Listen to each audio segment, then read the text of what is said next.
Well, one of the issues that Natalie Elphicke obviously brought up and raised in her defection letter and in subsequent clips about it this week was the issue of housing and about whether the Conservative Party had done enough on housing. Now, she had a previous career in the housing industry and felt very clearly that it was something that the government had let the side down on. If the economy is really about to turn a corner, though, which the Tories say that it is, what does that mean for keeping a roof over people's heads and crucially for building more homes in this country, something that both political parties are going to have to try and get to grips with in their manifestos ahead of that election that we talk so much about? Well, we can get an insight into that now with the Group Chief Executive of Clarion Housing Group, the UK's largest social housing provider, Claire Miller, who joins us in the studio. Good morning. Good morning. Lovely to have you with us. Just for people who obviously, I mean, everyone has an interest in this area, but for people who don't engage in it on the level that you do, what kind of changes are you seeing at the moment? Are you seeing more homelessness, for example? What's sort of the biggest factor for you at the moment? So we own homes across England. We have 360,000 residents, and I'm seeing in almost every community where we have homes an increase in homelessness. There's about 1.6 million people on local authority housing waiting lists. There's a staggering 145,000 children living in temporary accommodation. Those statistics are as bad as they have ever been. And we are just not building enough homes to be able to make a dent in them. Is that it's difficult to, I suppose, get to the bottom of what is happening that's making this problem worse? We know that there are a shortage of homes, but is that the reason why you're seeing lots more people made homeless, or are they being made homeless because they can't afford private sector rent because there are not enough homes in the first place? What's the reason behind it? Well, there's a complicated set of things going on, but essentially we haven't been building enough homes in this country for decades. There's a political consensus that we ought to be building around 300,000 new homes a year, of which 90,000 ought to be the cheapest social rented homes. We're building less than half that overall target, and the number of social rented homes that was built last year was about 6,500. So we're getting stagnation in the existing stock, and that is resulting in overcrowding, and nobody in housing need is being able to access because there's nothing becoming available. And I think at Clarion, I'm right in saying your completions, the number of new homes that you built was down 24% last year. So you are also, I suppose, part of the problem in that you are not building as many as you were the year before. What's the reason behind that? Because you so clearly see the need, you're trying to deal with the need, but you're not actually building the homes that people need. So we're passionate about building new homes, and I would dearly love to be building many more than we are. You're right, we built 1,500 homes last year, but over the last 5 years we've built 10,000 homes. The external marketplace that we're operating in is incredibly challenging. We're about to see, I think, some green shoots of recovery, but the construction industry as a whole has been hit significantly by a period of significant inflation.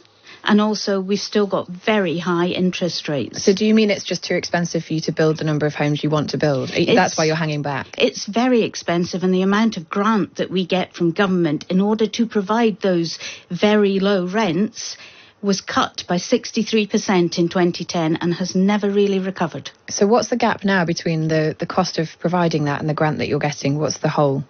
Oh, the significant gap is being plugged by charitable resources from my organisation and many other housing associations around the country. But if the average price of a home that we are building is 400,000, then we are getting less than 25% of that by way of government grant. I see. So what's your biggest ask of the government right now? I mean, obviously they would say to you, build more homes. Please get on with building more homes. What's your ask of them? My first ask would be that I have certainty around my income streams. So rents that we charge on existing properties are controlled by government. And for the last 7 years, 4 out of those 7 years, we've had no certainty about what our income streams will be. Going into next year, I don't know what the maximum increase is that I can expect. and yet I'm borrowing money for 30 years, which I have to pay interest on. So without that certainty, it is very difficult for organisations like mine that are passionate about building to be able to take a long-term view, and that's what we need to do in this country. Housing is not something that you can sort overnight. It takes time to plan, to put bricks in the ground, to create communities, and many of the people who live in Clarion homes will live there for 50 or 60 years. Would you say that's making you more cautious?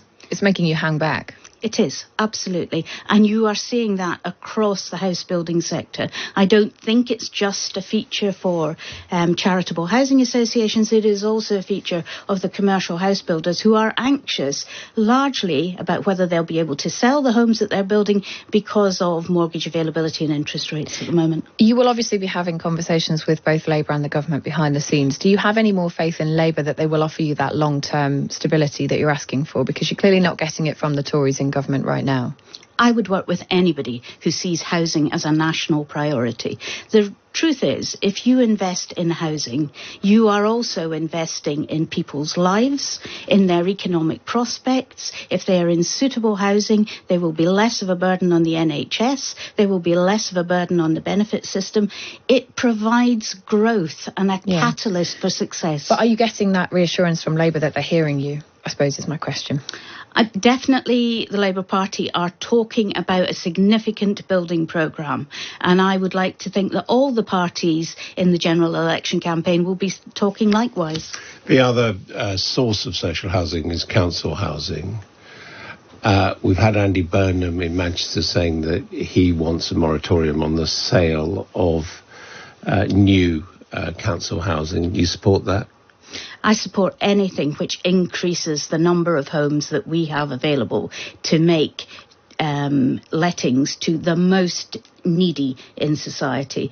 I do think there is a really crucial role for the devolved mayors because they understand the locality in which they work and the particular pressures that they're facing around homelessness. No, but I mean, on that specific point, I mean, that is saying that right to buy is, something which, we know the deputy leader of the Labour Party benefited from, amongst others. Is saying right to buy in those circumstances in Manchester is wrong.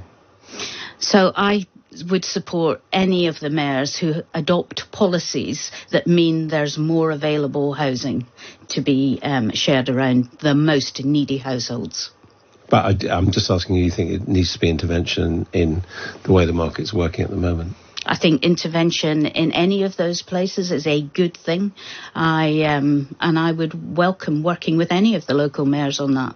Can I ask you about the quality of housing? Because some people, question whether or not housing providers are giving people decent homes to live in. I mean, you said some people will live in your homes for 50, 60 years. Is the quality up to scratch at the moment, do you think? Because lots of people feel that homes are allowed to be put onto the market at a standard, that you wouldn't accept in other areas. So we work very hard to make sure that the quality of our homes is acceptable and that nobody is living in conditions that are hazardous. But the truth of the matter is, we have some of the oldest homes in Western Europe that are still being lived in. We have an expectation that those homes will continue to be suitable for people that we let them to. I have many homes in the Clarion portfolio that were built before the First World War. It is unrealistic to think that those homes will continue to be suitable for the way we live today. How many of those homes will you have to withdraw or essentially stop allowing people to live in the next 5 years, do you think? So we take a view about the decency of our homes on an annual basis, and for those that we think we cannot invest in and bring them up to an acceptable standard, we do sell. But we try and keep that to the minimum because, on the other hand, I have significant demand for the homes that we have. Yeah, it's a tricky one. Claire Miller from Clarion Housing Group, thank you for joining us to talk it through this morning.